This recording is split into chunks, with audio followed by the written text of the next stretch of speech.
Nice. Good morning, good afternoon, good evening, good day, good night, good everything. My name is Jason Weiss, and we are once again here on the Ask Jason Weiss show. Although I am an attorney, I am not your attorney until you hire me. So anything I say here is not legal advice. Should you need legal advice, financial advice, or medically necessary advice, nothing here counts as any of that. There is no attorney-client privilege here. I am not your lawyer, except for some of you that are watching who happen to be your lawyer, but I am not your lawyer. And today we're just talking about generic things. So rely upon nothing that is said here, except for what I'm going to say right now. And what I'm going to say right now is that I am so excited to have Chris Cousins with me on the show today. I met Chris through a mutual friend of ours who we both respect and love greatly, who's been on this show, Mr. Gabe Keating. So that's how we met. And Chris, I am fortunate enough to do some of his legal work where we talk about his company called FlexScale. Now, what is a FlexScale? Chris will let you know what a FlexScale is momentarily. But in the meantime, if I had to describe Chris to our audience, it would be that he is the ultimate connector. And when I say ultimate connector, I mean this guy, he must have a ton of connections and just a great way to introduce people. He's done it for me. I've seen him do it for others. He helps my son. He helps himself. He helps his business. And that's it. So Chris is the ultimate helper and the ultimate connector. And without any further ado, Chris Cousins and FlexScale. So Chris, tell us what is FlexScale, and let's start there. Well, thanks for having me on the show. I appreciate it. And I liked your intro. I always joke with my friends that I say I'm a doctor. I'm just not certified. So you can listen to me, but you probably shouldn't be listening to me. So comes to business, though, I know a little bit better. FlexScale, it's really just you told me to put a legal name on something so I could keep doing what I was doing. I like talking with people. I feel like I'm a servant leader at heart. And what gets me excited and gets me out of bed is seeing a problem in front of someone or myself and figuring out how to push through it. I did it a lot for free in the beginning of my career because I was just too nice to ask for money. And then I learned it's kind of cool if you get paid to do stuff like this. So I started FlexScale. Really, that's a ChatGPT list of about 100 different names where it's like, oh, we can be flexible, we can scale a business, and X, let's multiply whatever revenue we're making. Am I ever going to make it a huge business? I don't know. But it's a fun way for me to make money doing things that I get passionate about and that I'm excited to do instead of doing work for other people that I wasn't excited to do. And it's funny, me, you, and my son Logan, we went for breakfast a couple of weeks ago. And, when we talked about certain topics, you were engaged and you were there, but then we talked about other things and the passion came through. And that allows me to look in the mirror. I know the same thing. Look, hey, I just drafted a 72-page lease for my client, and, my client's going to move into this space. Whoop-de-doo. Hey, I literally just saved my client and their house from going to foreclosure in less than one business day. That was pretty cool. That I enjoyed. I didn't enjoy all the time and the stress and not sleeping overnight, waiting on the judge and all this, but that I truly enjoyed. One of the things that you just mentioned, Chris, and none of this is scripted. Chris and I did meet, told him about this, but you mentioned a term, and it's a little off topic, servant leader. I hear that a lot lately. And I think of that phraseology or terminology as not positive. And when I say that, I mean, like, I always think of servant as a negative thing, right? If I'm your servant, I am, the person who's beholden to you. I am, if I'm an employee, I'm technically a servant of the company. So when you say servant leader, I know you meant it in a positive way. So what is the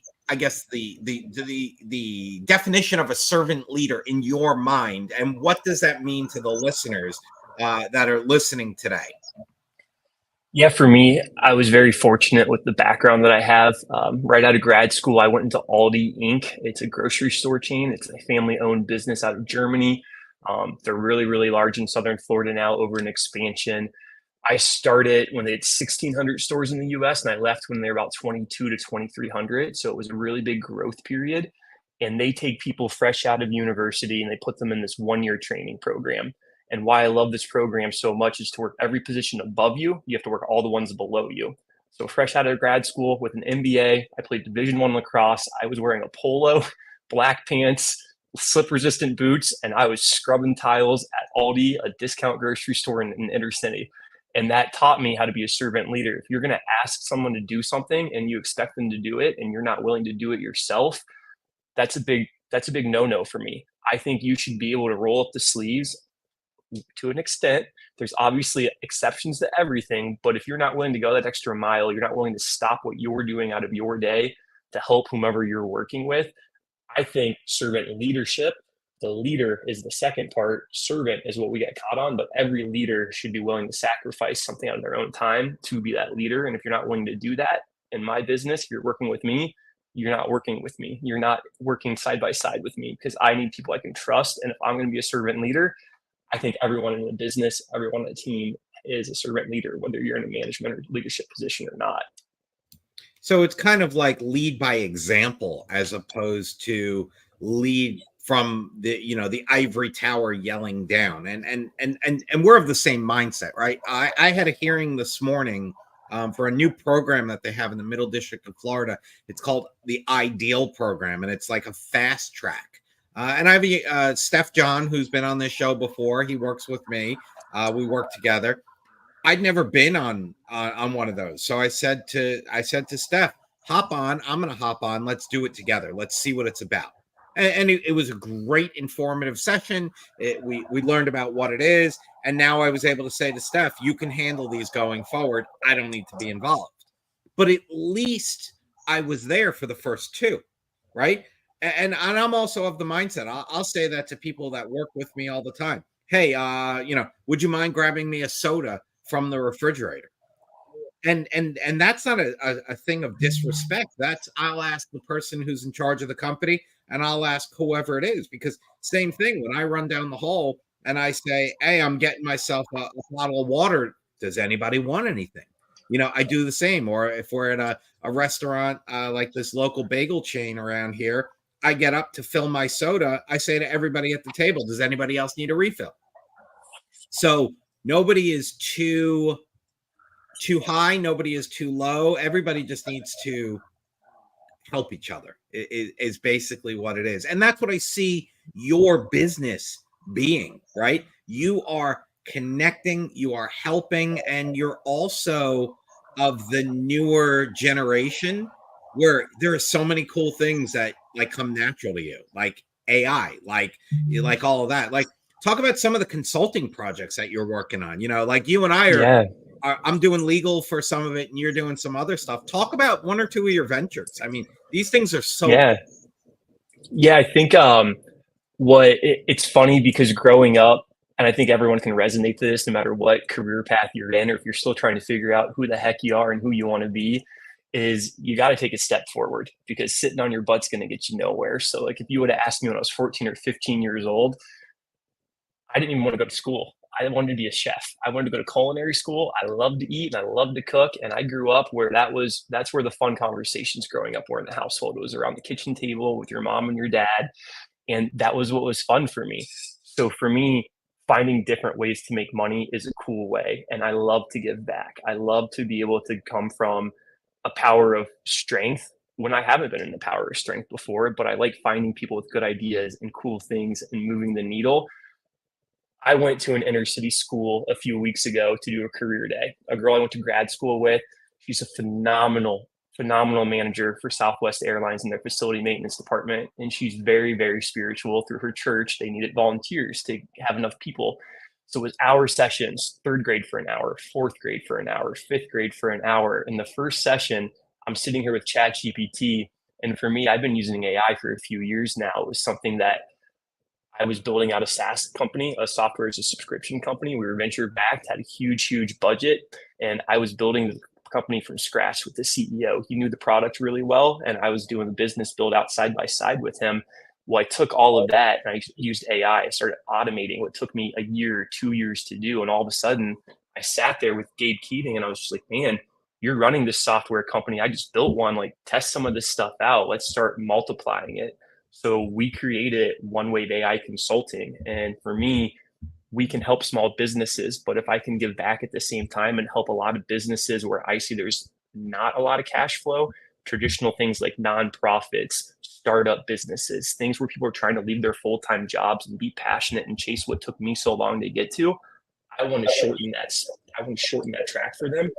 So I go to this career day and I'm just trying to get kids to open up. You know what I mean? You're shy. You're walking up to a stranger. I didn't look anything like the demographics that were in there. So I get it. No one was talking to me. I pull up ChatGPT and I said, what's your favorite animal and your favorite sport? We get a giraffe playing basketball with 2 kids. And all of a sudden I have 2 more kids surrounded me. And this girl goes, well, I like getting my nails done. Make it go to the salon. So I had a giraffe dribbling a basketball with tie-dye nails. And I had 5 kids around me all of a sudden. And the kids just kept going bigger and bigger. And then all of a sudden, we had a politician that was standing next to me because he was trying to get some rallies for some votes going. I had school administration. And I had this 3rd grade boy walk up to me and he goes, I want to make money for my mom this summer. She needs help paying the bills. And I grew up very young when I was 15 years old and I was in a very similar situation. And my heart just sank to my stomach.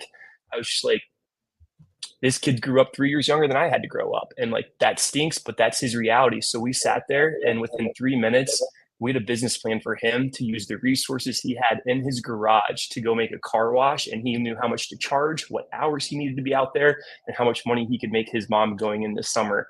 And that was one of the coolest things. And what really kills me is a week and a half later, there was an article that came out and he unfortunately drowned in a pool walking home from school. And just like that, reality can hit anyone. And for me, not to make it sad, but that's why I act the way I do. That's why I connect the people I do. I see people that are smart and driven and they're just stuck in their own way right now. Successful people, lawyers, doctors, people that aren't educated and they're in the trades that are even more educated with those things like plumbers, electricians. We're all experts in what we are. And just like me, I get stuck sometimes. And if I can find a way to take a left step and then we can keep going forward, that's what I'm going to do. So one little project to answer your question is, I don't know what I'm going to do for that Fort Lauderdale school, but we're going to make some really big impact, really cool over the next couple of weeks. And I'm going to be meeting with the school staff and administration, and we're going to get some really fun educational things going. And we're going to see if we can do some grant writing for them and get some good funding and some cool things come out of that school. Don't know what's going to come of it, but I can tell you that 5 years ago, I wouldn't have stopped to take the time to do this. And I'm excited. And I wake up and I'm so excited to work with this school and do what I can do. And there's the passion. For those of you that are watching this or can see this, you see the smile, you see the passion, you see what it is. As Chris started telling this story more and more, the smile got bigger, the animation got more. You know, it's all there. It's just, you know, was that young man at a Fort Lauderdale school? Yep. Yeah, I think I read about it in the newspaper. I didn't know the backstory behind it. You know, you think about, you know, when you're doing a grant writing, you know, find his name and make it, you know, in his memory. You know, something along those lines. And for anybody that wants to help, I'm sure Chris is going to be doing something. You know, reach out to Chris and, you know, say, hey, you know, I heard about what you're doing, you know, for that boy who, you know, lost his life in an incident, and I love to help. I'm sure Chris would be happy to allow anybody and everybody to help out financially or time-wise what they can. Let's just pop up on the screen real quick. You know, what's the best way to, you know, get in touch with Chris so that, you know, you could go ahead. And again, this wasn't scripted. I didn't know about that.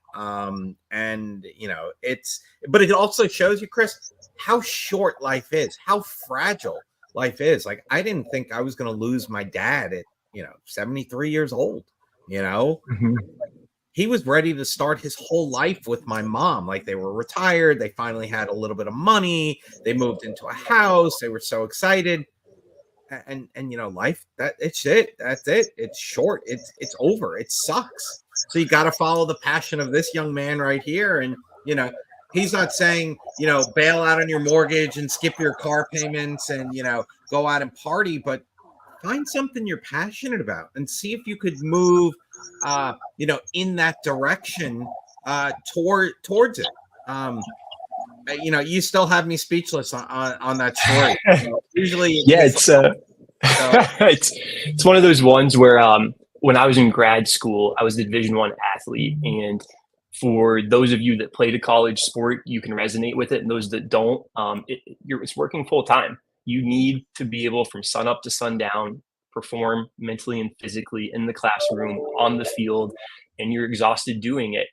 But that took away my ability to get internships and apprenticeships. So I went up to the dean of the grad school. I told him my situation, and he said, hey, I'm actually working with nonprofits in the city of Louisville. I went to Bellarmine University in Louisville, Kentucky, not Louisville for those people. Say it like you got marbles in your mouth. Louisville, Kentucky.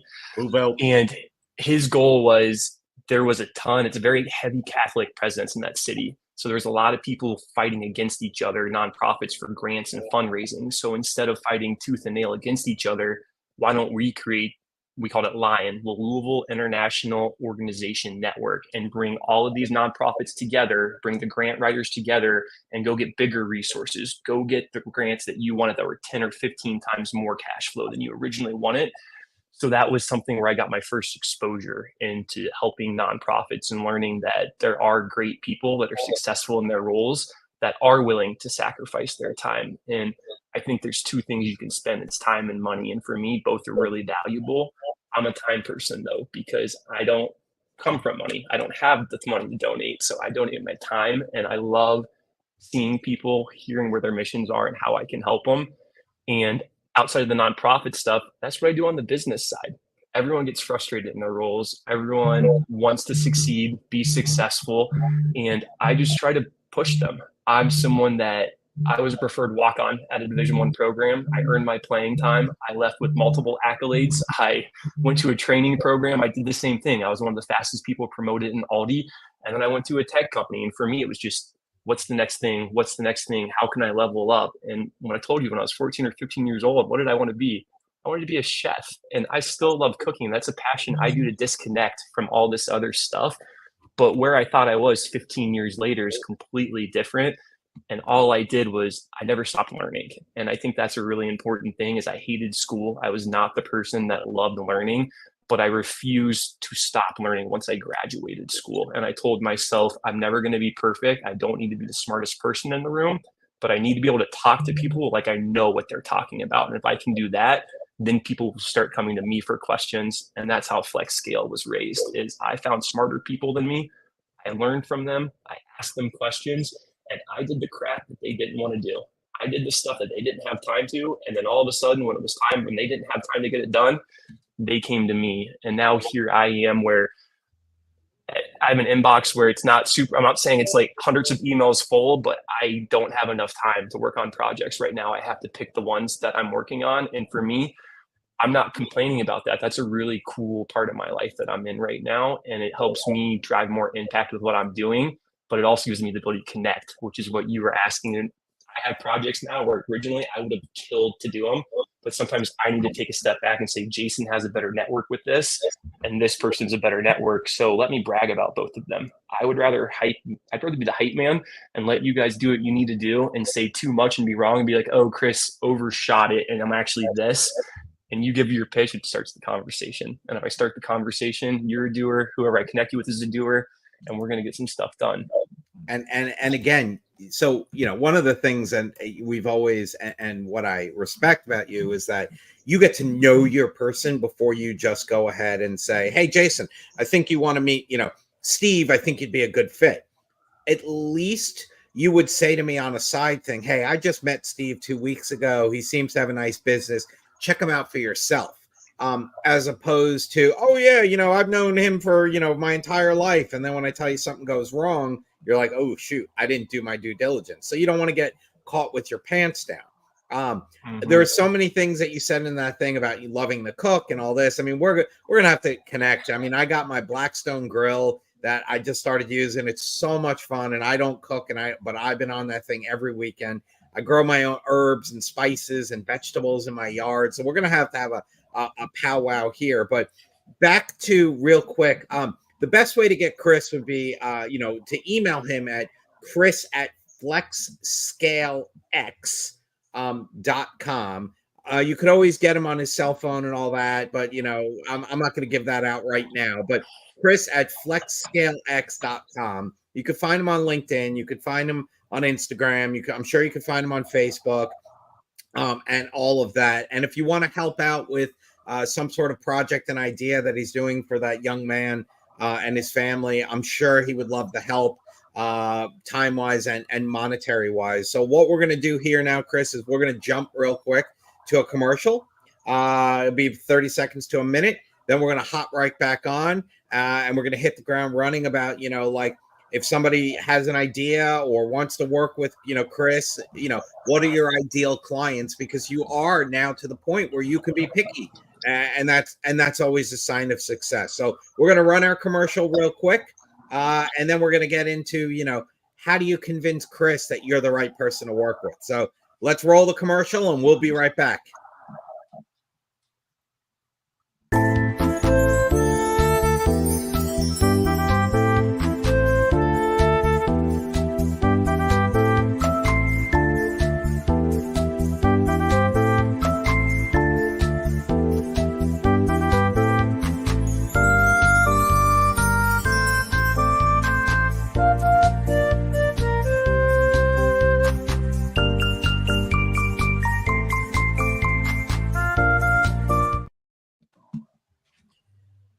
Welcome back, everybody. I'm Jason Weiss. I'm the host of the Ask Jason Weiss Show. As those of you that have been listening for the past 20 minutes know, I have with me Chris Cousins with FlexScale X. And before I let Chris talk more, although I am an attorney, this is not legal advice. Nothing I say here is legal advice. I am not your attorney, except for those listeners who I have an engagement letter with.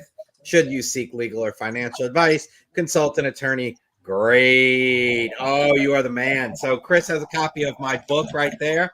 Shit they never taught you in law school. Got my copy right here.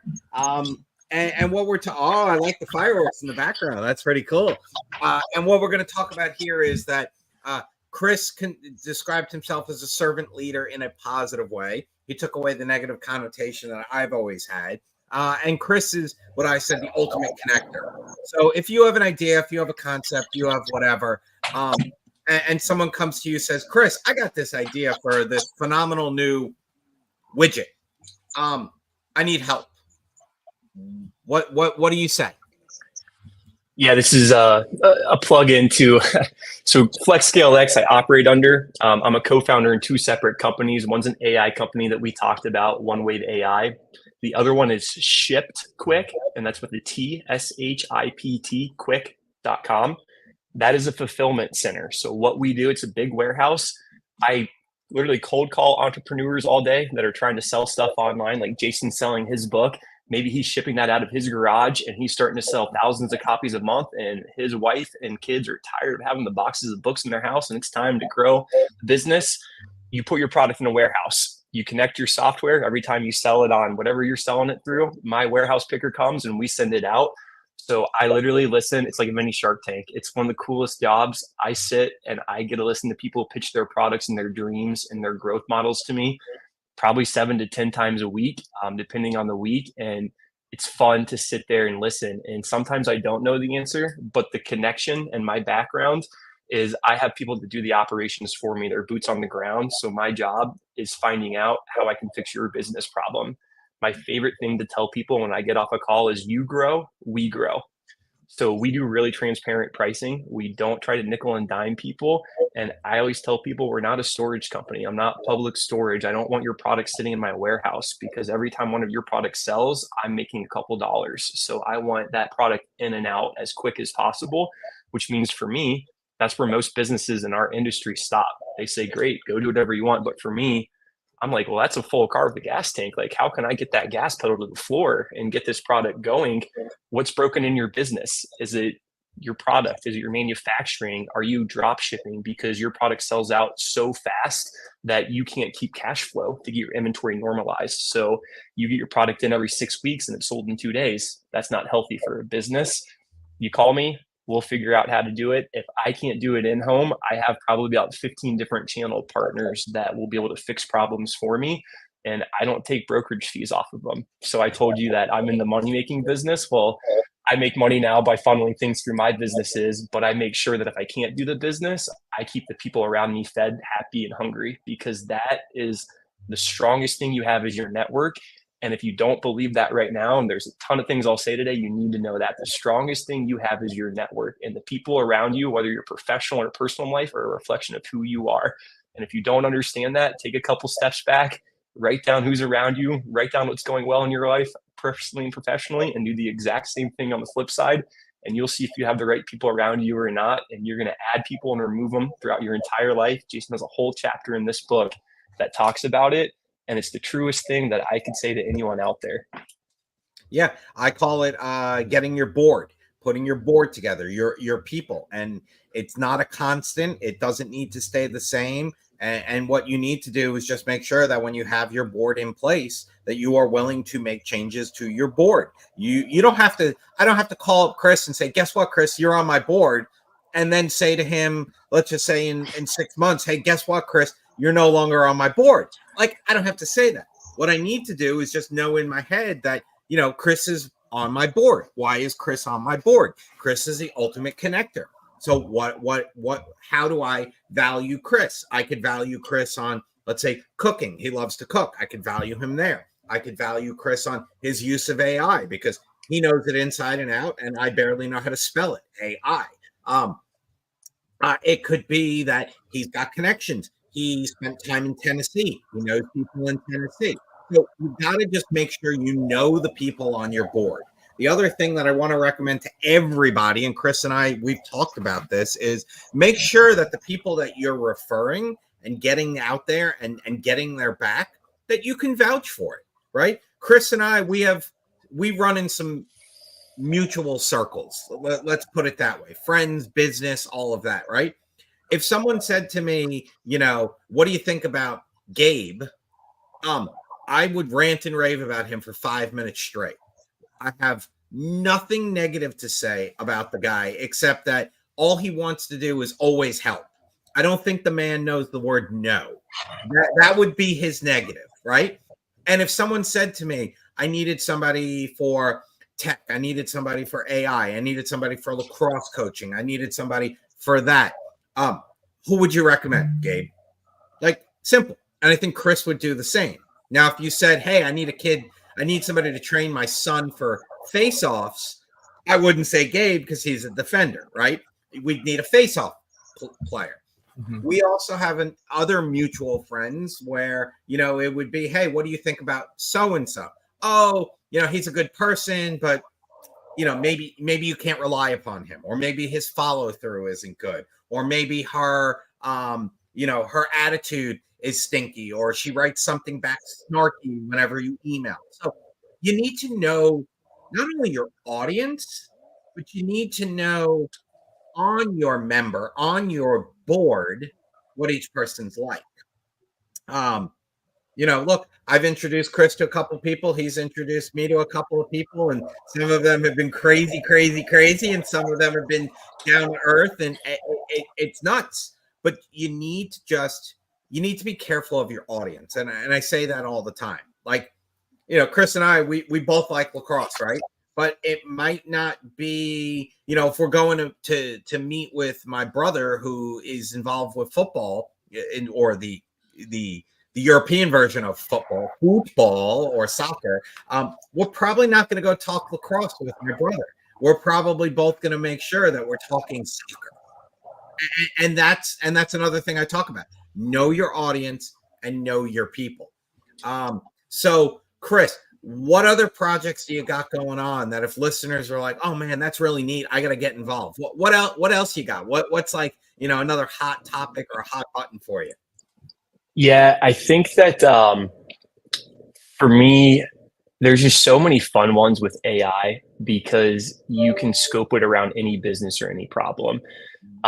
So I was trying to think of like a really good one. Like a Well, good all one right. I would So have is, let's just talk about AI in general. And you and I think we share a similar view. AI is not the end all be all, but AI is, like I've said on this show and a lot of people, AI is like the new belt that we just gave Batman. Like Jack Nicholson said in the original Batman, where does he get all those wonderful toys? Well, I think AI is one of those wonderful toys. It's not going to replace Chris, right? Because you still need that one-to-one.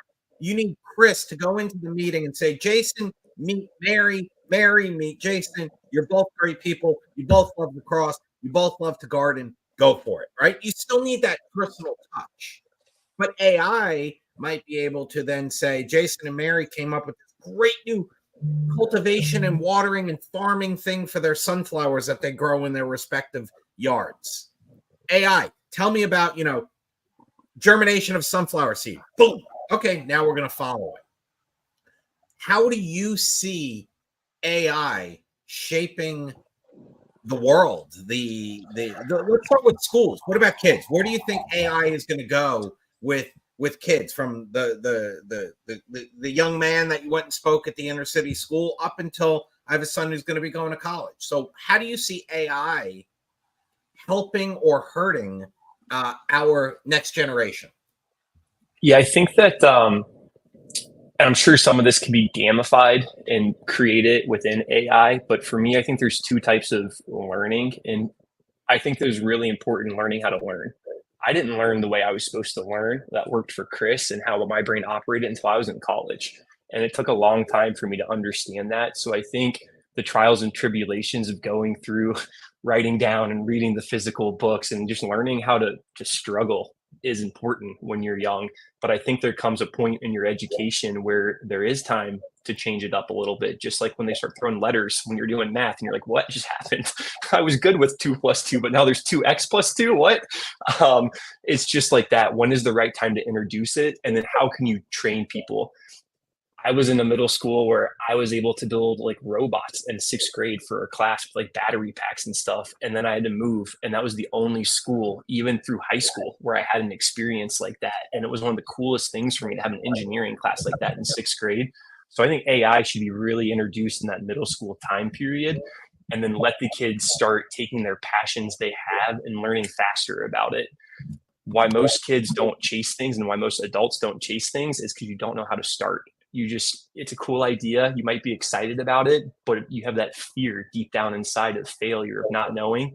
Well, AI, you can have your phone or you can be in a closet writing and hidden from anyone else and say, how do I do X, Y, and Z? Give me these steps. And you're smart. Your parents, all of your experiences have given you the ideas of how to take a left step forward and a right step forward. Well, now you have this process that says, take those steps and do this. And you're a smart person. You're going to figure it out. So I would love study halls to go away and those be AI classes where in the first 10 minutes, the kids have to ask a prompt. And by the end of the study hall, it needs to be completed. And whether it's a homework assignment, a brand new issue in their life, whatever it is, why are we letting kids nap? Why are we letting kids not study? Put them in an area where they're forced to think and create and innovate. And let's see what the economy can change to, because the economy will change whether you like it or not. And I'm not saying to scare people. Some traditional jobs will be gone, but cooler jobs are about to come, and you're not going to have to do the boring stuff you hated anymore. You got to get this big smile. You got to be passionate. You just don't know what it is yet because you're not using AI. So I agree with everything you said except one thing. Take study hall away. I don't agree with that. As a dad who has a rising senior and a rising freshman in high school, and both of them are involved in athletics and arts and all of that, study hall is key. And I say that because, just for example, my son, he gets out of school, and within 30 minutes of school being out, he's on the lacrosse field, he's running, he's lifting, he's doing. He won't get home till 7:30, 8 o'clock at night. By the time he eats and does whatever, he's exhausted. He uses that study time, that 1 hour he gets a day, to get his homework done, to study, to go meet with teachers and all of that. However, I do agree that AI should be part of one of your mandatory electives or mandatory classes, or if not mandatory, at least optional. Have the opportunity to have it. My son Logan is fortunate enough that I think he's had 2 study halls because of his AP classes and whatever. So eliminate one, maybe. Eliminate study hall completely. No. And my daughter needs it too because, she has dance and she has whatever. So study hall is great because it gives the opportunity. Now, if you have a study hall where you're sleeping or you're sitting with your friends or on your phone or you're playing Candy Crush, I agree. Eliminate that. And every school is different. Private schools, Florida schools, New York schools are all different. So, but I do think that AI is something that should be mandatory. Look, one of the things I talk about in my book, and shameless plug again, is that in the real world, in medical school, you go to medical school for your 3 or 4 years, and then you do an externship or an internship, and you're hands-on, you're getting your hands in there, you're doing the experience. That's something that's important. So my son's current school has something called immersion, where they finish finals, they finish exams, they finish everything, and then they have 1 week to do things that they wouldn't ordinarily do. So my son took a cooking class. So he learned, so on Monday it was a breakfast, on Tuesday it was a lunch, on Wednesday it was a main course, on Thursday it was a dessert, and on Friday it was have fun, make whatever you want. So something like that, like an immersion course, like a week where you close down all your learnings, maybe right after midterms, and you close down all your learnings and you go do AI, or you have an AI class, you have curriculum. Because look, everybody has to take a PE or physical ed. Why can't we all have to take an AI class? I think it would be phenomenal. So it's real life experience. It teaches all of that stuff. And I think AI is something that it's there, right? Nobody knows from a legal perspective, from a use perspective, from an art perspective. It's all there. We're throwing that proverbial bag up against the wall. We're seeing what sticks, and we're seeing what we're going to get sued for, or what's going to happen. And I hope no one gets sued. And I hope that we can just all come up with some sort of fair use of AI and all that kind of stuff. And that's something for another show, another day. But again, Chris is like the AI and connector guy. So we're getting towards the end of the show. We got about 5 minutes left. Is there anything else that you want to share with the audience before I spring on you the toughest question that you will have all week? Yeah, I would say that no matter where you came from or what your background is, people help you get to where you're at, whether it was positive or negative. And if you don't take the time to reflect on that and thank those people, then you should probably take a couple seconds and remember who and where you came from, who you were in the beginning and where you came from in the beginning, because there's a lot of those people that got you there. And just like your network, it's going back to your board and your network. Take care of those people. Bellarmine University, it was a great university. It's a smaller university. It's a smaller Division I program. That's one of those things where I've hired kids every single year out of that program into internships. I've been pushing them to get those Fortune 100 internships and grow a program. And that's something that took no money other than a couple 30-minute calls and driving to Louisville, Kentucky to speak to some people.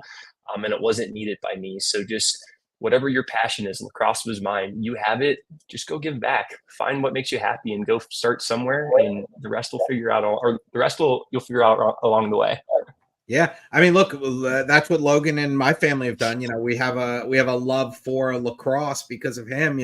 We started, Long Pole for Life, which we donate, equipment such as helmets and chest protectors to kids that can't otherwise afford it, and that's what's keeping them for barrier to entry into the game. Because I can use an old stick, I can use an old pair of gloves, I can use an old pair of cleats. Nobody says a word about that, but an old helmet or an old chest protector, the officials they're going to throw you off because you're not in compliance and you're going to get hurt. So we're helping with that barrier to entry.